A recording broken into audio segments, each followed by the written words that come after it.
ನಮಸ್ತೆ ಎಲ್ಲರಿಗೂ. Welcome to my channel Vedika Nayana conscious eyes. ಇವತ್ತು ಎಲ್ಲರಿಗೂ ತುಂಬ ಒಂದು ಉಪಯೋಗ ಆಗುವಂಥ ಕಂಟೆಂಟ್, ಟಾಪಿಕ್, ಸಬ್ಜೆಕ್ಟ್ ಏನು ಬೇಕಾದ್ರೂ ತಿಳ್ಕೊಳ್ಬೋದು. ಅಧಿಕ ಮಾಸ, ಪುರುಷೋತ್ತಮ ಮಾಸ, ವಿಷ್ಣುವಿನ ಆರಾಧನೆ ಮಾಡಬೇಕು.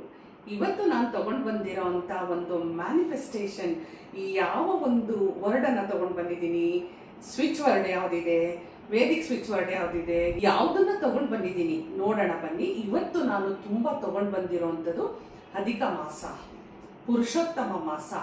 ವಿಷ್ಣು ಸಹಸ್ರನಾಮದಲ್ಲಿ 2 ಲೈನಿನ ಈ ಒಂದು ಶ್ಲೋಕ ಇದೆಯಲ್ಲ, ಸರ್ವ ಕಾರ್ಯ ಸಿದ್ಧಿಯನ್ನ ಮಾಡಿಕೊಡೋ ಅಂತ ಒಂದು ಶ್ಲೋಕವನ್ನ ತಗೊಂಡು ಬಂದಿದ್ದೀನಿ. ಯಾರೆಲ್ಲ ಮ್ಯಾನಿಫೆಸ್ಟೇಷನ್ ಮಾಡ್ತಾ ನಮಗೆ ಇನ್ನೂ ರಿಸಲ್ಟ್ ಬಂದೇ ಇಲ್ಲ ಅಂತ ಯಾರಾದ್ರೂ ಡಿಸಪಾಯಿಂಟ್ ಆಗಿದ್ರೆ ಈ ತಂದಿರೋಂಥ ಈ ಶ್ಲೋಕವನ್ನ ನೀವು, ಈ ಶ್ಲೋಕದಿಂದ ನಿಮ್ಮ ಒಂದು ಕಾರ್ಯ ಸಿದ್ಧಿಯನ್ನ ಮಾಡ್ಕೊಳ್ಳಿ. ಸರ್ವ ಕಾರ್ಯ ಸಿದ್ಧಿಯನ್ನು ಮಾಡಿಕೊಡೋ ಅಂತ, ಯಶಸ್ಸನ್ನು ತಂದು ಕೊಡೋ ಅಂತ, ನೀವು ಅಂದ್ಕೊಂಡಿರೋದನ್ನ ನಿಮಗೆ ಮ್ಯಾನಿಫೆಸ್ಟ್ ಮಾಡಿ ಕೊಡೋ ಅಂತ ಈ ಒಂದು ವಿಷ್ಣು ಸಹಸ್ರನಾಮದ ಶ್ಲೋಕವನ್ನ ನಾನು ತಗೊಂಡು ಬಂದಿದ್ದೀನಿ. ನೋಡಿ, ಏನೇ ಒಂದು ತಿಳ್ಕೊಳ್ಳಿ. ಮ್ಯಾನಿಫೆಸ್ಟೇಷನ್ ಅಂತ ಹೇಳಿದ್ರೆ ಮೊದಲು ನಮಗೆ ನಾವು ಮ್ಯಾನಿಫೆಸ್ಟ್ ಮಾಡುವಂಥದ್ರ ಬಗ್ಗೆ ಒಂದು ನಂಬಿಕೆ ಇರಬೇಕು, ವಿಶ್ವಾಸ ಇರಬೇಕು.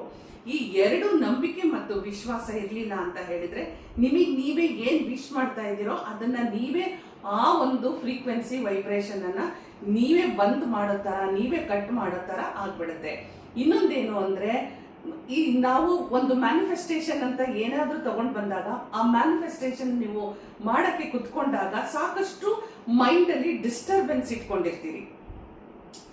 ಟೈಮ್ ಆಗ್ಬಿಟ್ಟಿದೆ ಮಾಡೋಣ ಅಂತನೋ, ಯಾರೋ ಏನೋ ಹೇಳಿದ್ದಾರೆ ಮಾಡೋಣ ಅಂತನೋ, ವಿಡಿಯೋದಲ್ಲಿ ಹೀಗೆ ಹೇಳಿದ್ದಾರೆ ಮಾಡೋಣ, ನನಗೇನು ಬೇಕಾಗಿದೆ, ಇಲ್ಲ ನನ್ನ ಮನೆ ಕೇಳಬೇಕಾಗಿತ್ತು, ಜಾಬ್ ಕೇಳಬೇಕಾಗಿತ್ತು, ಮದುವೆ ಕೇಳಬೇಕಾಗಿತ್ತು, ಈ ಥರ 3-4 ಗೊಂದಲಗಳನ್ನು ನೀವು ತಲೆಯಲ್ಲಿ ಇಟ್ಕೊಂಡು ಮ್ಯಾನಿಫೆಸ್ಟೋ, ಇಲ್ಲ ನಾನು ಈ ಸರಿ ಮದುವೆ ಕೇಳ್ತೀನಿ, ಇಲ್ಲ ನಾನು ಈ ಸರಿ ಕರಿಯರ್ ಮಾಡ್ತೀನಿ, ಈ ಥರ ನೀವೇ ಕನ್ಫ್ಯೂಷನ್ಸ್ ಯಾವಾಗ ನೀವು ಮಾಡ್ಕೊಳ್ತೀರೋ, ಯಾವಾಗ ನಿಮ್ದು ಯಾವುದು ಬೇಕು ಅನ್ನೋದೇ ನಿಮ್ಮ ಮೈಂಡಿಗೆ ಸ್ಪಷ್ಟವಾಗಿ ನೀವು ನಿರ್ಧಾರ ಮಾಡ್ಕೊಂಡಿರಲ್ಲ, ಅಲ್ಲಿ ಒಂದು ಮಿಸ್ಟೇಕ್ ಮಾಡ್ತೀರಿ.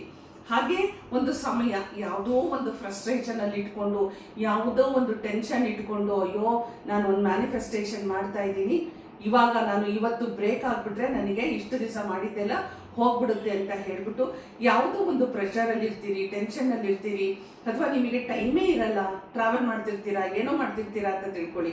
ಅಂತ ಸಂದರ್ಭದಲ್ಲೂ ಬೇಗ ಬೇಗ ಹೋಗ್ಬಿಟ್ಟು ಏನೋ ಒಂದು ಮಾಡ್ಬಿಡ್ಬೇಕು ಅಂತ ಅಂದ್ರೆ ಆ ಒಂದು ಆಕ್ಷನ್ ಮುಗಿದ್ಬಿಟ್ರೆ ಆಯ್ತು, ಮ್ಯಾನಿಫೆಸ್ಟ್ ಆಗ್ಬಿಡುತ್ತೆ ಅನ್ನೋವಂಥ ಒಂದು ಇದರಲ್ಲಿ ನೀವು ಮಾಡಕ್ ಹೋಗ್ತೀರಿ. ಎಷ್ಟೋ ಪ್ರಾಬ್ಲಮ್ಸ್ಗಳು ಇದೇ ರೀತಿನೇ ಭಗವಂತ ನಿಮ್ಮ ಬಳಿ ಬಂದ್ರೂ ಕೂಡ ನಿಮಗೇನಾಗುತ್ತೆ ಅಂದ್ರೆ ಅರ್ಥ ಮಾಡ್ಕೊಳಕ್ಕೆ ಆಗದೆ ಇರುವಷ್ಟು ರಶ್ ಇಂಟು ಸಮಥಿಂಗ್.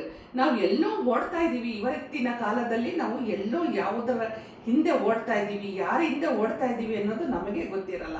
ಇಷ್ಟೆಲ್ಲ ಇಟ್ಕೊಂಡಾಗ ನಿಮಗೆ ಯಾವುದು ಮ್ಯಾನಿಫೆಸ್ಟ್ ಆಗೋದಿಲ್ಲ. ಅದಕ್ಕೆ ಸುಮಾರು ಜನ ಹೇಳ್ತಾರೆ ನಮಗೆ ಕೆಲವೊಂದು ಮ್ಯಾನಿಫೆಸ್ಟ್ ಆಗೋದಿಲ್ಲ ಅಂತ. ಮ್ಯಾನಿಫೆಸ್ಟ್ ಮಾಡ್ಕೋಬೇಕು ಅಂತ ಹೇಳಿದ್ರೆ ಮೊದಲು ನಾವು ಕೇಳೋ ವಸ್ತು ಅಥವಾ ಒಂದು ಯಾವುದ್ರ ಬಗ್ಗೆ ನಾವು ಮ್ಯಾನಿಫೆಸ್ಟ್ ಮಾಡ್ತಾ ಇದ್ದೀವಿ ಅದು ನನಗೆ ಬೇಕೇ ಬೇಕು ಅನ್ನುವಂಥ ಒಂದು ದೃಢವಾದ ಒಂದು ಆಸೆ ಅಂತಾನೆ ತಿಳ್ಕೊಳ್ಳಿ. ಆ ಆಸೆ ಇತ್ತು ಅಂದ್ರೆ ಮಾತ್ರ ನಿಮಗೆ ಅದು ಯೂನಿವರ್ಸ್ ನಿಮಗೆ ಅದನ್ನ ತಂದು ಕೊಡುವಂಥದ್ದು. ಅದ್ರ ಬಗ್ಗೆ ಅಯ್ಯೋ ನಾನು ದೊಡ್ಡ ಮನೆ ತಗೊಳ್ಬೇಕು ಅಂತ ಇದ್ದೀನಿ, ನನ್ನ ಹತ್ರ ದುಡ್ಡೇ ಇಲ್ಲ, ನನ್ನ ಹತ್ರ ಇರೋದೇ 50 ಲಕ್ಷ, 1 ಕೋಟಿ ಮನೆ ಎಲ್ಲಿಂದ ತಗೊಳ್ಳಿ, ಈ ತರ ಎಲ್ಲ ನಿಮಗೆ ನೀವೇ ಮಾಡ್ತಾ ಹೋಗ್ಬಿಟ್ರೆ ಅಲ್ಲಿ ಯಾವ ಒಂದು ಮ್ಯಾನಿಫೆಸ್ಟೋ ಒಂದು ತಿಳ್ಕೊಳ್ಳಿ. ಎಲ್ಲ 1 ಕೋಟಿ ಹಣನ ನಾನು ಅಡ್ಜಸ್ಟ್ ಮಾಡ್ಕೊಂಡು ಒಂದು ಮನೆ ತಗೋಬೇಕು ಅಂತ ಹೇಳಿದ್ರೆ ಮತ್ತೆ ಮ್ಯಾನಿಫೆಸ್ಟೇಷನ್ ಯಾಕೆ ಮಾಡಬೇಕು? ಹಾಗೆ ನಾನು ಚೆನ್ನಾಗಿ ಓದಿದ್ದೀನಿ, ನನಗೆ ಒಳ್ಳೆ ಜಾಬ್ ಸಿಕ್ಕಿದೆ, ನನಗೆ ಒಳ್ಳೆ ಸ್ಯಾಲ್ರಿ ಬರ್ತಾ ಇದೆ ಅಂದ್ರೆ ಮ್ಯಾನಿಫೆಸ್ಟೇಷನ್ ಯಾಕೆ ಮಾಡ್ಕೋಬೇಕು?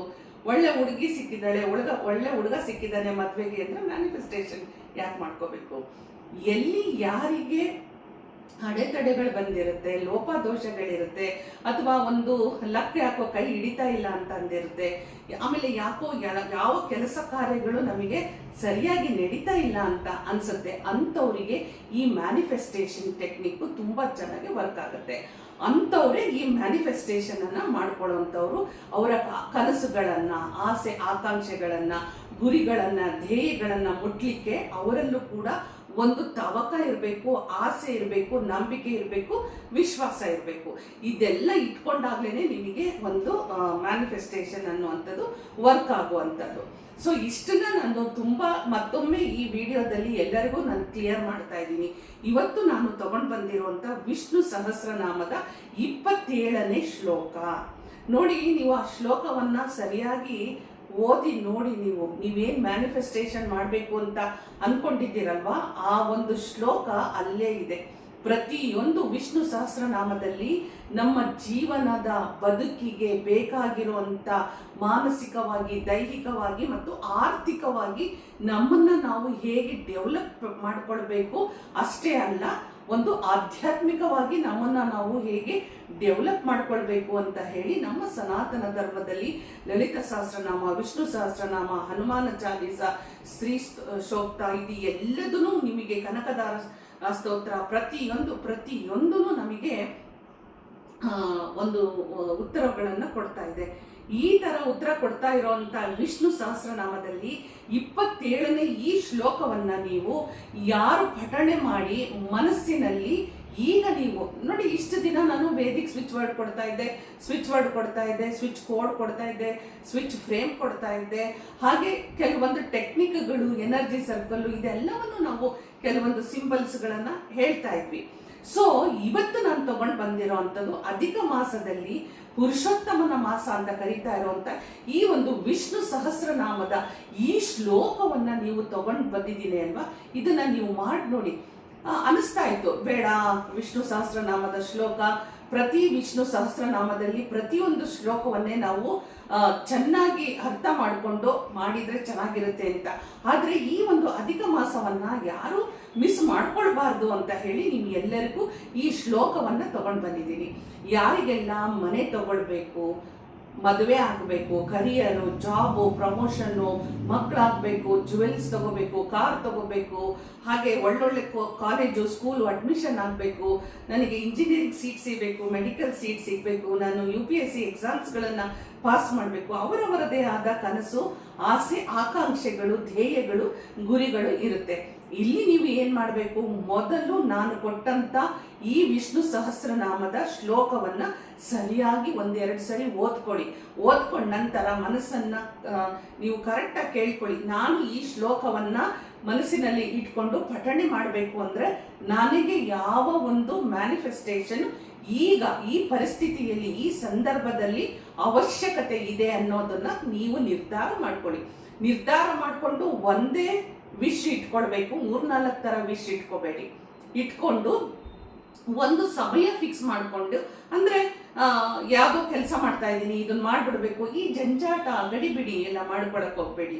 ಸೊ ಒಂದು ಸಮಯ ಫಿಕ್ಸ್ ಮಾಡಿಕೊಂಡು, ಒಂದು ಜಾಗ ಫಿಕ್ಸ್ ಮಾಡಿಕೊಂಡು, ಮನಸ್ಸನ್ನ ನೆಮ್ಮದಿಯಾಗಿ ಇಟ್ಕೊಂಡು ಒಂದು ಕಡೆ ಕುತ್ಕೊಂಡು ನೀವು ಹಾಗೆ ಮನಸ್ಸನ್ನ ಶಾಂತವಾಗಿ ಇಟ್ಕೊಂಡು ಕಣ್ಣು ಮುಚ್ಕೊಂಡು ನಿಮ್ಮ ಉಸಿರಾಟದ ಕಡೆ ಗಮನ ಕೊಟ್ಕೊಂಡು ನೀವು ಯಾವ ಒಂದು ಮ್ಯಾನಿಫೆಸ್ಟ್ ಮಾಡಬೇಕು ಅಂತ ಇದ್ದೀರೋ ಅದನ್ನ ನಿಮ್ಮ ಮನಸ್ಸಿನಲ್ಲಿ ತಗೊಂಡು ನಂತರ ನಾನು ಈ ಕೊಟ್ಟಂತ ಈ ಒಂದು ಶ್ಲೋಕವನ್ನ 27ನೇ ಶ್ಲೋಕ ವಿಷ್ಣು ಸಹಸ್ರನಾಮದಲ್ಲಿ ಹಾಗೆ 27 ಸಾರಿ ಇದನ್ನ ನೀವು ಚಾಂಟ್ ಮಾಡಬೇಕಾಗತ್ತೆ.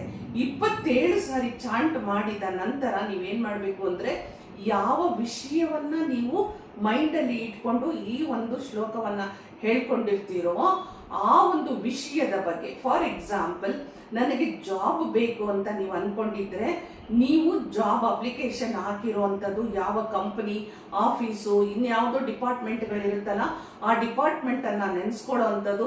ಬೈ ಚಾನ್ಸ್ ಅಲ್ಲಿ ಯೂನಿಫಾರ್ಮ್ಸ್ ಏನಾದರೂ ಇದ್ರೆ ಆ ಯೂನಿಫಾರ್ಮ್ ಹಾಕೊಂಡು ನೀವು ಕೆಲಸ ಮಾಡ್ತಾ ಇರುವಂಥದ್ದು, ನಿಮ್ಮ ಕೊಲೀಗ್ಸ್ಗಳ ಜೊತೆಗೆ ನೀವು ಚೆನ್ನಾಗಿ ಹೊಂದ್ಕೊಂಡಿರೋ ಅಂಥದ್ದು, ತಿಂಗಳ ಸಂಬಳ ತಗೊಳ್ತಾ ಇರುವಂಥದ್ದು, ಆ ಸಂಬಳದಿಂದ ಮನೆ ತುಂಬ ಚೆನ್ನಾಗಿ ನಡೀತಾ ಇರುವಂಥದ್ದು, ಇದೆಲ್ಲವನ್ನು ನೀವು ವಿಜುವಲೈಸ್ ಮಾಡ್ತಾ ವಿಷ್ಣು ಸಹಸ್ರನಾಮದ ಈ ಒಂದು ಶ್ಲೋಕವನ್ನು ಪಠಣೆ ಮಾಡ್ತಾ ನನಗೆ ನನ್ನ ಕನಸಿನ ಜಾಬ್ ಸಿಕ್ಕಿದೆ, ದಕ್ಕಿದೆ, ಪಡ್ಕೊಂಡಿದ್ದೀನಿ ಅಂತ ಹೇಳಿ ವಿಷ್ಣುವಿಗೆ ಅಂದ್ರೆ ಗೋವಿಂದನಿಗೆ ನೀವು ಮನಸ್ಫೂರ್ತಿ ನೀವು ಸರೆಂಡರ್ ಮಾಡಿಕೊಂಡು ಇನ್ನು ಇದ್ರ ಬಗ್ಗೆ ನೀವು ಯಾವುದೇ ತರದ ಡೌಟೇ ಇಟ್ಕೋಬೇಡಿ. ಮಾಡ್ತಾ ಇದ್ದೀನಿ, ಭಗವಂತನ ನಂಬಿ ಮಾಡ್ತಾ ಇದ್ದೀವಿ, ಭಗವಂತನ ಶ್ಲೋಕವನ್ನೇ ಹೇಳ್ಕೊಂಡು ನಾನು ಮಾಡ್ತಾ ಇದ್ದೀನಿ, ಇನ್ನು ನನ್ನಲ್ಲಿ ಫೇಲ್ಯೂರ್ ಆಗೋ ಚಾನ್ಸಸ್ಸೇ ಇಲ್ಲ ಅಂತ ತಿಳ್ಕೊಂಡು ಇದನ್ನ ನೀವು ಮಾಡ್ತಾ ಬನ್ನಿ. ಇಲ್ಲಿ ಜಾಬ್ ಅನ್ನುವಂಥದ್ದನ್ನ ಎಕ್ಸಾಂಪಲ್ ಆಗಿ ತಗೊಂಡಿದ್ದೀನಿ. ಅದೇ ತರ ಮದುವೆ, ಕಾರು, ಮನೆ ಕಟ್ಟೋದು, ಯಾವುದಾದ್ರೂ ಕಾಂಪಿಟೇಟಿವ್ ಎಕ್ಸಾಮ್ಸ್ಗಳು ತಗೊಳ್ಳೋವಂಥದ್ದು, ಎನಿಥಿಂಗ್ ನೀವು ಇಟ್ಕೋಬಹುದು, ಏನ್ ಬೇಕಾದ್ರೂ ಇಟ್ಕೋಬಹುದು. ಈ ಒಂದು ಶ್ಲೋಕವನ್ನ ಸರ್ವ ಕಾರ್ಯ ಸಿದ್ಧಿ ಶ್ಲೋಕ ಅಂತಾನೆ ಹೇಳುವಂಥದ್ದು. ಇದನ್ನ ನೀವು ಯಾರೆಲ್ಲ ಪಠಣೆ ಮಾಡ್ತೀರಲ್ಲ ಮಾಡ್ತಾ ಹೋಗಿ. ಈ ಒಂದು ಮಾಸ ಮುಗಿಯೋ ತನಕನೂ ಮಾಡಿ. ಎಷ್ಟು ದಿನ ಮಾಡಬೇಕು ಬೇಡ, ಅದು ನಿಮಗೆ ಬರೋವರೆಗೂ ಮಾಡಿ, ಕೆಲಸ ಬರೋವರೆಗೂ ಮಾಡಿ.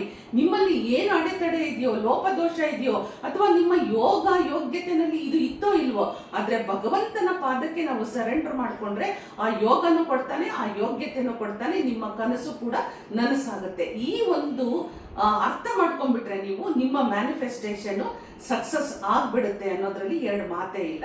ಸೊ ಇಷ್ಟನ್ನ ಮಾಡಿ. ಇದು ವಿಷ್ಣು ಈ ಒಂದು ಅಧಿಕ ಮಾಸ ಮುಗೀತು ಅಂತ ತಿಳ್ಕೊಳ್ಳಿ.